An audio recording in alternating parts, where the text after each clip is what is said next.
ಶಾಂತಿವನದಲ್ಲಿ ಒಂದು ನಾಯಿ ಮತ್ತು ಒಂದು ಬೆಕ್ಕು ಅಕ್ಕಪಕ್ಕದಲ್ಲಿ ಇರುತ್ತಿದ್ದವು. ನಾಯಿಗೆ ಬೇಟೆ ಆಡೋದು ಇಷ್ಟ ಇತ್ತು, ಆದರೆ ಬೆಕ್ಕಿನ ಬೇಟೆ ಆಡೋದು ತುಂಬಾ ಹುಚ್ಚಾಗಿತ್ತು. ಒಂದು ವೇಳೆ ಆ ಬೆಕ್ಕಿನ ಜೊತೆ ಸ್ನೇಹ ಮಾಡಿದ್ರೆ ತುಂಬಾ ಚೆನ್ನಾಗಿರುತ್ತೆ.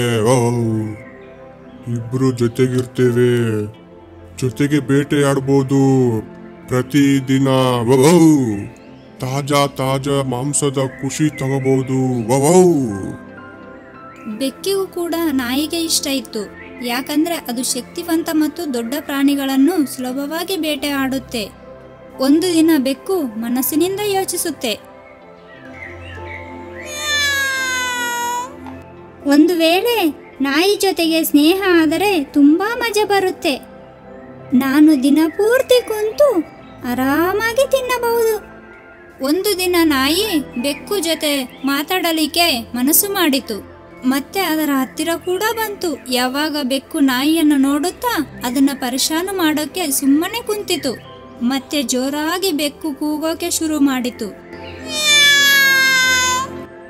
ನನಗೆ ನಿನ್ನ ತರಹ ಇರೋರಿಗೆ ಸ್ನೇಹ ಮಾಡಲು ಸ್ವಲ್ಪನಾದ್ರೂ ಇಷ್ಟ ಇಲ್ಲ, ಯಾಕಂದ್ರೆ ನೀನು ಯಾವಾಗಲೂ ಕಿರ್ಚಾಡ್ತಿರ್ತೀಯ. ನಾಯಿ ಬೆಕ್ಕಿನ ಈ ಮಾತು ಕೇಳಿ ಈ ವಿಚಾರ ತುಂಬಾ ಕೆಟ್ಟದಾಗಿ ಕಾಣಿತು. ನಂತರ ಅಲ್ಲಿಂದ ಅದು ವಾಪಸ್ಸು ಹೋಯಿತು. ಅದು ನನಗೆ ತಿಳಿದಿಲ್ಲ, ತನ್ನನ್ನು ತಾನು ಏನ್ ತಿಳ್ಕೊಂಡಿದ್ಯೋ. ನಾನು ಅದರ ಜೊತೆಗೆ ಸ್ನೇಹದ ಮಾತು ಕೂಡ ಆಡೋದಿಲ್ಲ. ಈಗ ನಾಯಿ ಬೆಕ್ಕಿನ ಕಡೆಗೂ ಕೂಡ ನೋಡ್ತಾ ಇಲ್ಲ. ನಾಯಿ ಈಗ ತಿಳಿದುಕೊಂಡಿತು ಅದು ಬೆಕ್ಕಿಗೆ ಕೂಡ ತಿಳಿದಿಲ್ಲ ಅಂತ. ಬೆಕ್ಕಿಗೂ ತಿಳಿಯಿತು ನಾಯಿಯ ಆ ಮಾತು ಕೆಟ್ಟದಾಗಿ ತಿಳಿದಿದೆ. ಆದರೆ ಒಂದು ದಿನ ನಾಯಿ ಬಳಿ ಹೋಗಿ ಕೇಳಿತು, ಏನು ನಾವಿಬ್ಬರು ಸ್ನೇಹಿತರಾಗಬಹುದಾ? ಯಾಕೆ ಆಗಲ್ಲ, ಇದು ತುಂಬಾ ಒಳ್ಳೆಯ ಮಾತು. ನಾವಿಬ್ಬರು ಜೊತೆಗೆ ಇರೋದು ಚೆನ್ನಾಗಿ ಇರುತ್ತೆ. ಯಾಕೆ ಆಗಲ್ಲ? ಇದಾದ ನಂತರ ಇಬ್ಬರು ಸ್ನೇಹಿತರಾದರು, ಜೊತೆಗೆ ಇರುತ್ತಿದ್ದರು. ಅವರು ಈಗ ಇಬ್ಬರು ಎಲ್ಲಾ ಪರಸ್ಪರ ಹಂಚಿಕೊಳ್ಳುತ್ತಿದ್ದರು. ನೋಡು, ನಾನು ನಿನ್ಗೋಸ್ಕರ ಜಿಂಕೆ ಮಾಂಸ ತಂದಿದ್ದೇನೆ. ನಾನು ಈ ಮೊದಲು ಜಿಂಕೆಯ ಮಾಂಸ ತಿಂದಿಲ್ಲ. ಬೆಕ್ಕು ಮಾಂಸ ತಿನ್ನೋಕೆ ಶುರು ಮಾಡುತ್ತೆ. ಅರೆ ವಾ, ಇದೊಂದು ತುಂಬಾ ಸ್ವಾದಿಷ್ಟವಾಗಿದೆ. ಇದು ತಿಂದು ಮಜಾ ಬಂತು. ಇದೇ ತರಹ ಅವರಿಬ್ಬರು ಖುಷಿ ಖುಷಿಯಿಂದ ಇರುತ್ತಾರೆ. ಒಂದು ರಾತ್ರಿ ಬೆಕ್ಕು ಮೊಲದ ಮಾಂಸ ತರುತ್ತೆ. ಇವತ್ತು ತುಂಬಾ ದಿನದ ನಂತರ ನನಗೆ ಮೊಲದ ಮಾಂಸ ತಿನ್ನೋಕೆ ಸಿಕ್ಕಿದೆ. ಇವತ್ತಂತೂ ಬಹಳ ಮಜಾ ಬಂದಿದೆ. ಅದು ಮೊಲದ ಮಾಂಸ ತಿನ್ನೋಕೆ ಶುರು ಮಾಡಿತು. ಆದರೆ ಸ್ನೇಹಿತ ನಾಯಿಗೆ ತಿನ್ನೋಕೆ ಕರೆದಿಲ್ಲ. ನಾಯಿ ಅದನ್ನು ನೋಡುತ್ತೆ, ಮನಸ್ಸಿನಲ್ಲೇ ಯೋಚಿಸುತ್ತೆ, ಬಹುಶಃ ಅರ್ಧ ತಿಂದ ಮೇಲೆ ಅದು ನನಗೆ ತಿನ್ನೋಕೆ ಕರೆಯುತ್ತೆ. ಬೆಕ್ಕು ತಿನ್ನುತ್ತಾ ತಿನ್ನುತ್ತಾ ಎಲ್ಲಾ ಮಾಂಸವನ್ನು ಖಾಲಿ ಮಾಡುತ್ತೆ. ನಾನು ತುಂಬಾ ತಿಂದಿದ್ದೇನೆ, ಈಗ ನನಗೆ ನಿದ್ದೆ ಬರುತ್ತಾ ಇದೆ. ಬೆಕ್ಕಿನ ಹೊಟ್ಟೆ ಜಾಸ್ತಿ ತುಂಬಿದರಿಂದ ಅದಕ್ಕೆ ವೇಗವಾಗಿ ನಿದ್ದೆ ಬರುತ್ತೆ. ಆದರೆ ನಾಯಿ ಹಸಿವಿನಿಂದ ಇರುತ್ತೆ, ಅದಕ್ಕೆ ನಿದ್ದೆ ಬರಲ್ಲ. ಅದು ರಾತ್ರಿ ಪೂರ್ತಿ ಹಸಿವಿನಿಂದ ತಿರುಗಾಡುತ್ತಾ ಇರುತ್ತೆ. ಅದು ತಾನೇ ಒಂದೇ ಎಲ್ಲಾ ತಿಂದಿದೆ, ನನ್ನನ್ನು ಕರೆದಿಲ್ಲ. ನಾನು ಇಂತಹ ರಾತ್ರಿಯಲ್ಲಿ ಊಟ ಹುಡ್ಕೊಂಡು ಎಲ್ಲಿ ಹೋಗ್ಲಿ? ನಾನು ಹಸಿವಿನಿಂದ ಮಲಗಬೇಕು ಅನ್ಸುತ್ತೆ. ಬೆಕ್ಕು ನಾಯಿ ಜೊತೆ ಮಾತಾಡಲ್ಲ. ಹೀಗೆ ಅನ್ನಿಸ್ತಾ ಇದೆ, ರಾತ್ರಿ ಅದರ ತಪ್ಪಿನ ಅರಿವಿಲ್ಲ ಅಂತ. ಕ್ಷಮೆ ಕೇಳೋದು ದೂರ, ಅದು ನನ್ ಜೊತೆ ಮಾತು ಕೂಡ ಆಡ್ತಾ ಇಲ್ಲ. ಬೆಕ್ಕು ಅಲ್ಲಿಂದ ಏನು ಹೇಳದೆ ಹೋಗುತ್ತೆ. ಬೆಕ್ಕಿಗೆ ಈ ವ್ಯವಹಾರದಿಂದ ನಾಯಿಗೆ ಪರಿಶಾನ ಆಗುತ್ತೆ. ಗೊತ್ತಿಲ್ಲ ಅದಕ್ಕೆ ಏನಾಗಿದೆ ಅಂತ. ಈ ತರಹ ಬೆಕ್ಕು ನಾಯಿ ಜೊತೆ ಊಟನು ಕೂಡ ಒಂಟಿಯಾಗಿ ತಿನ್ನುತ್ತೆ. ಒಂದು ದಿನ ನಾಯಿ ಬೇಟೆಯಾಡೋಕೆ ಹೊರಡುತ್ತೆ.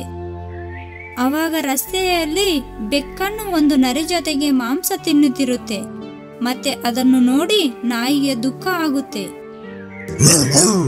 ಹೀಗೆ ಅನಿಸ್ತಾ ಇದೆ, ಬೆಕ್ಕು ತನ್ನ ಬೇರೆ ಒಂದು ಹೊಸ ಸ್ನೇಹಿತನನ್ನು ಮಾಡಿಕೊಂಡಿದೆ ಅಂತ. ಬೆಕ್ಕಿನ ಹೊಸ ಸ್ನೇಹಿತನ ಬಗ್ಗೆ ತಿಳಿದ ಮೇಲೆ ಬೆಕ್ಕನ್ನು ದೂರ ಇಡೋಕೆ ಶುರು ಮಾಡುತ್ತೆ. ಒಂದು ದಿನ ನಾಯಿ ಬೇಟೆ ಆಡೋಕೆ ಕುಳಿತಿರುತ್ತೆ. ಅವಾಗ ಅದರ ಹತ್ತಿರ ಒಂದು ಮೊಲ ಬರುತ್ತೆ. ನಾನು ನಿನಗೆ ಏನೋ ಹೇಳಬೇಕು. ನೀನು ನನಗೆ ಏನು ಹೇಳಬೇಕು ಅಂತಿದ್ಯಾ? ನಿನ್ನ ಸ್ನೇಹಿತನ ಪ್ರಾಣ ಅಪಾಯದಲ್ಲಿದೆ. ಅದು ನಿನಗೆ ಹೇಗೆ ಗೊತ್ತು? ನಾನು ನರೆಯ ಜೊತೆಗೆ ಇರುತ್ತೀನಿ. ಇವತ್ತು ನಾನು ತೋಳ ಅದು ಹೇಳೋದನ್ನ ಕೇಳಿದೆ. ನನ್ನ ಆರೋಗ್ಯ ಸರಿಯಾಗಿಲ್ಲ. 2 ದಿನದಿಂದ ಬೇಟೆ ಕೂಡ ಮಾಡಿಲ್ಲ. ಇವತ್ತು ಏನಾದ್ರೂ ಬೆಕ್ಕು ನನ್ನ ನೋಡೋಕೆ ಬಂದ್ರೆ ನಾನು ಅದನ್ನ ಖಂಡಿತವಾಗಿ ನನ್ನ ಬೇಟೆಯಾಗಿ ಮಾಡಿಕೊಳ್ತೇನೆ. ಹೌದಾ? ಆದ್ರಿಂದ ತೋಳ ತನ್ನ ನಿಜ ರೂಪದಲ್ಲಿ ಬಂದಿದ್ಯಾ? ಇದನ್ನು ಹೇಳಿದ್ದಕ್ಕೆ ನಿನಗೆ ಧನ್ಯವಾದಗಳು.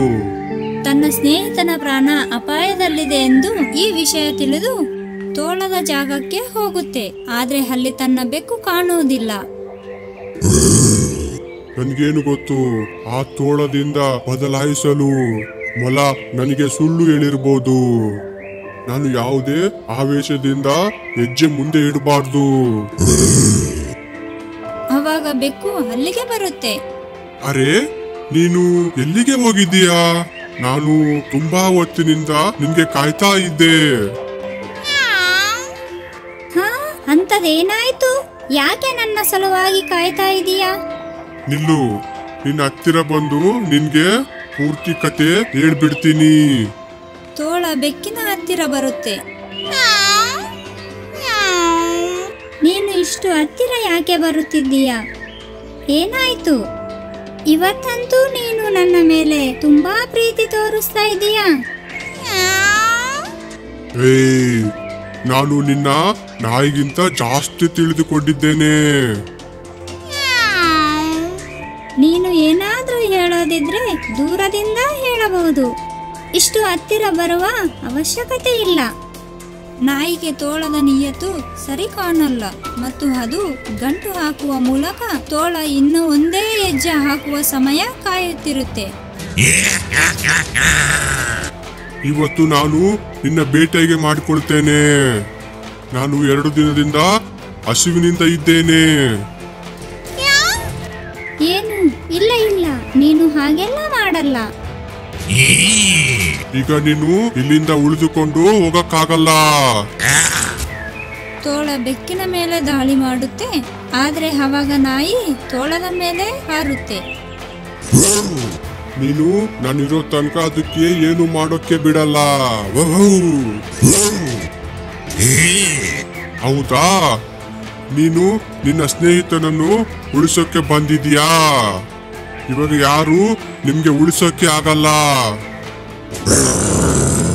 ಅದಕ್ಕೂ ಮುಂಚೆ, ನನ್ನ ಸ್ನೇಹಿತನ ಮೇಲೆ ದಾಳಿ ಮಾಡೋಕೆ ಮುಂಚೆ ನಾನು ನಿನ್ನ ಮುಗಿಸುತ್ತೇನೆ.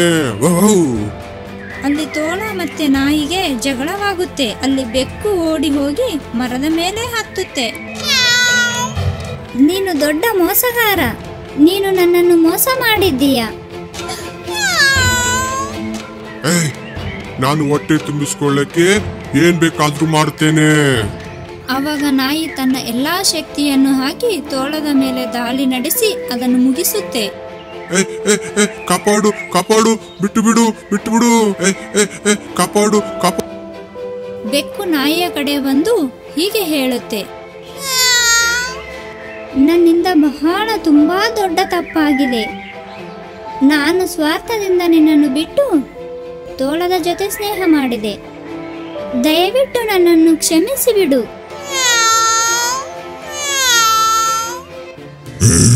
ನಾನು ನಿನ್ನನ್ನು ಕ್ಷಮಿಸಿದ್ದೇನೆ. ಏನು, ನಾವು ಮನೆಗೆ ಹೋಗೋಣ?